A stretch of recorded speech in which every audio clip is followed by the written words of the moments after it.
Thank you for joining me. This is the Spiritual Princess, wanting to talk about creating the right environment for spirit communication.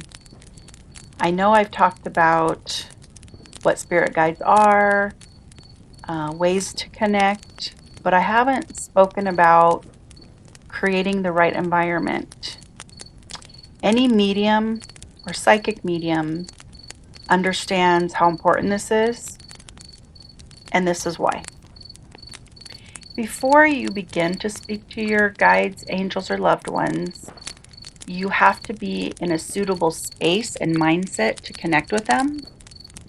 So, all mediums, including me, we create a quiet area. We cut out all distractions like phones, computers, television, radio, kids, pets, spouses, etc.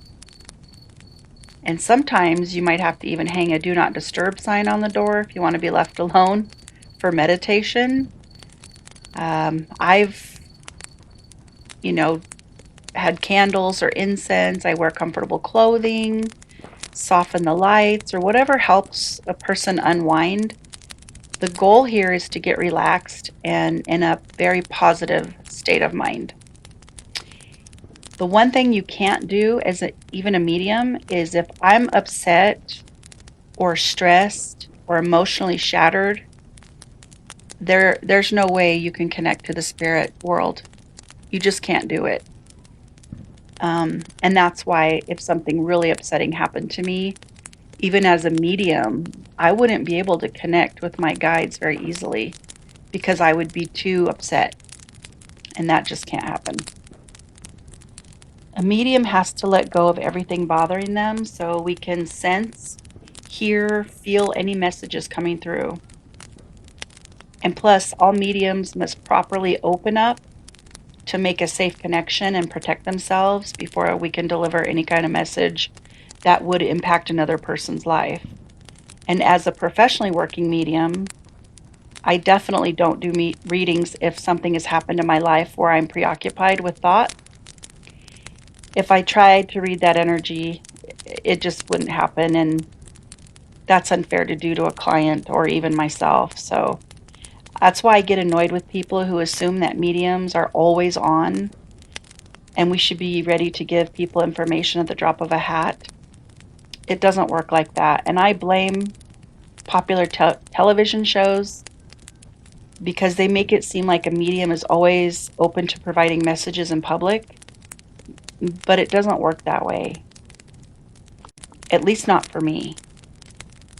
So, anybody interested in practicing how to be a psychic or psychic medium, that's one of the first steps is to get yourself in an environment where you can completely go into a deep relaxation because that helps the energy flow better.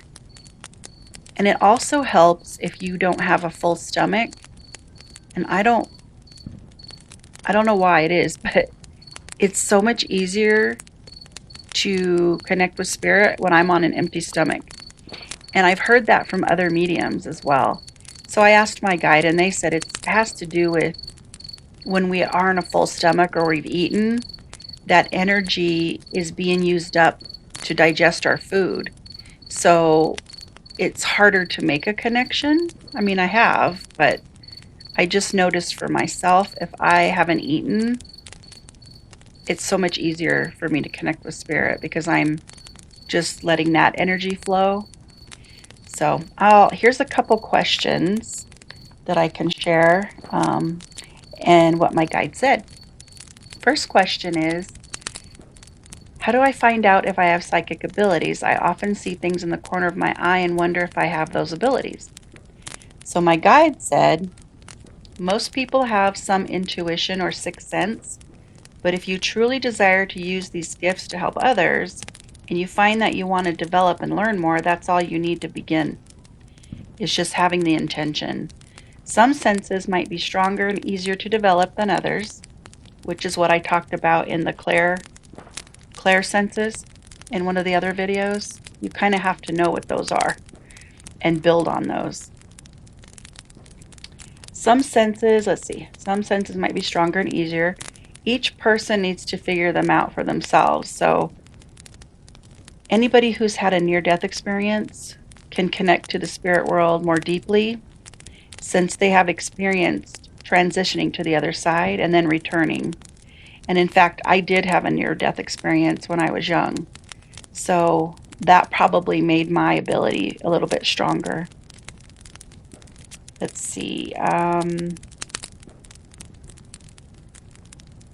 When you've had a near-death experience, it makes somebody extraordinarily open to what the other side is. And with that knowledge, they will need to learn how to protect themselves and create boundaries. Due to your heightened sensitivity to the spirit world, you will get bombarded with spirit attracted to that special energy. And what I mean by special energy is that their vibration is higher than those who have not had a near death experience. So, somebody like me who's had that experience, we tend to stand out, and spirit knows we have strong proficiencies to help them find the other side. So, for question number 2, it's I visited a possible rental home, and as I walked around the house, I stepped into a spot that made me feel dizzy and nauseous. So I ran outside where I felt better. Is there something that causes this? Is psychic protection needed? It happened to me once, but never again. So my guides answered, generally, if you experience that energy, it is negative, but nothing to fear. It can also mean that a tragic event occurred at the spot or the negative spirits are lingering there. The best way to handle that energy is to visualize a white light from the other side flowing down into that spot or location, and ask your guides and angels to use their power to clear out the negative energy so that no one will ever have to experience it. It's a good idea to ask Archangel Michael to use his golden sword and sweep through the location to banish any negative spirits that are hiding and wanting to cause harm to the living. And don't worry about hurting any good spirits, because if you create the light to flow through, all good spirits will use that opening to cross over. And Archangel Michael will get rid of anything dark and evil hiding in the shadows. Okay, so here's another question. The question is, I wish I could see my mom, but if it's not for me to do, then is it dangerous even if our intent is pure? My guides say there is nothing dangerous about communicating with departed loved ones. What you must beware of is how you are doing it. If someone is not properly trained to protect themselves from low-level negative spirits, you can call in something not of the light. People who want to communicate with their loved ones who have passed need to understand that once you open yourself up to the spirit world, it is not something you should ignore when other outside spirits need help. If you intend to open to the spirit communication just to speak with your loved ones, then this is not something the guides advise, because you will not just be opening up to your loved ones. You will be open to spirits who are good and bad, and you will have that responsibility to help other spirits. They will become attracted to your energy, knowing you can help, and you will have many following you.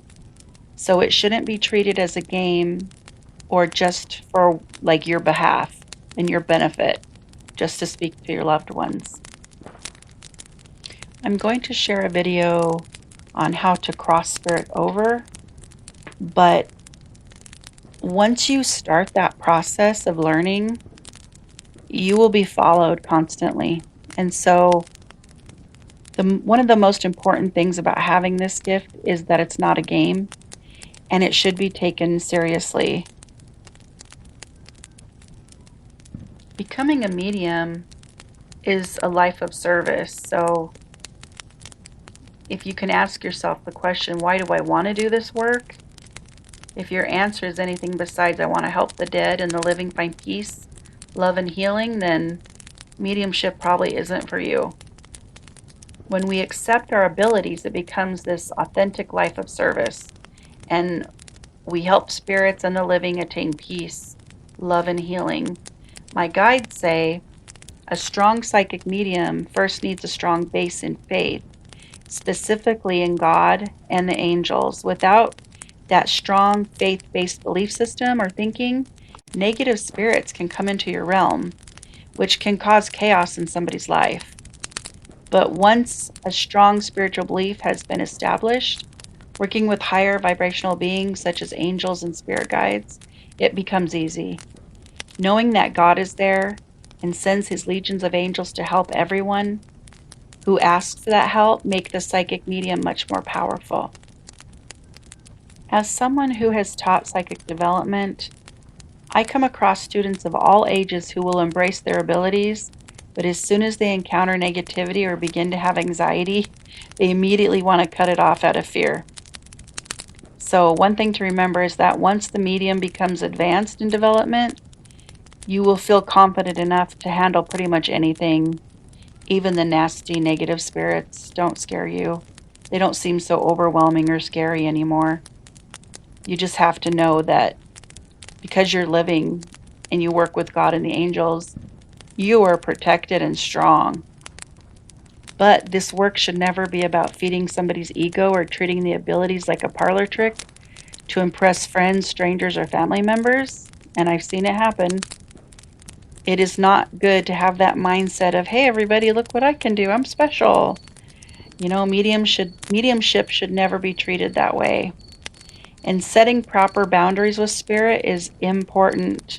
So you only allow good positive spirits to interface with you. And that's going to be the next video I do, is setting boundary with spirit, in case this is something you're interested in doing.